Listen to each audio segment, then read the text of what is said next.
ଅନୁଗୁଳ ନାଲକୋ ଥାନା ଅନ୍ତର୍ଗତ ବରମପ୍ରସାଦ ଗ୍ରାମ ପଞ୍ଚାୟତ ଭାଲୁଧରି ସାହିରେ ରେଲୱେ ପାର୍ଶ୍ୱ ଆମ୍ବ ବଗିଚାରେ ବ୍ରାଉନ୍ ସୁଗାର ବିକ୍ରି ହେଉଥିବା ଖବର ପାଇ ନାଲକୋ ପୋଲିସ ସଦଳ ବଳେ ଗତକାଲି ସକାଳ 10:25ରେ ଚଢ଼ାଉ କରିଥିଲା।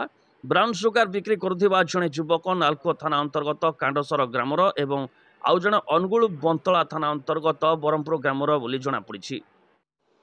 ଉଭୟଙ୍କୁ କାବୁ କରିବା ସହିତ ତାଙ୍କ ନିକଟରୁ ବ୍ରାଉନ୍ ସୁଗାର, ଗୋଟିଏ ମୋଟରସାଇକେଲ ଏବଂ ନଗଦ 1,610 ଟଙ୍କା ପୋଲିସ ଜବତ କରି ଥାନାକୁ ଆଣିଛି।